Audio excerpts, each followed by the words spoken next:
అమ్మ అనసూయ గారు ఆయన హీరోయిన్ల గురించి మాట్లాడిండు, ఆంటీల గురించి, అమ్మమ్మల గురించి, అత్తల గురించి ఆయన మాట్లాడలేదు. ఏం చెప్పిండు ఆయన? బట్టలు మంచిగా వేసుకోమని చెప్పిండు.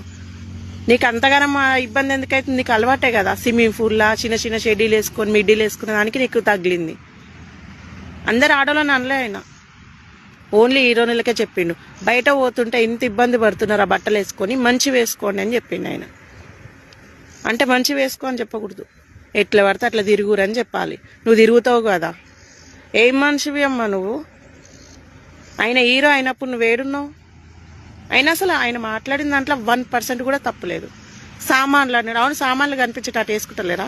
ఇంకా ముందల ఏం నేర్పిస్తురమ్మా మీరు సొసైటీకి? సినిమాలలో తీసి హీరోలు ఏం నేర్పిస్తారు సొసైటీకి? ఏం మనుషులు?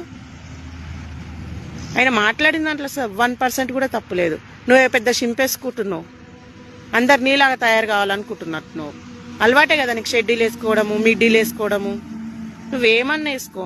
ఆయన హీరోయిన్ల గురించి చెప్పిండు. ఈరోజు హీరోయిన్ కట్టిన చీరనే ప్రతి ఒక్కరు కడుతురు. మనిషి అయినప్పుడు అర్థం చేసుకొని మాట్లాడాలి. ఆయన మాట్లాడిన దాంట్లో తప్పు లేదు. భారతీయ స్త్రీలు ఇట్లా ఉండాలని చెప్తున్నాడు ఆయన. అర్థమైందా? ఫారెన్లో లేము.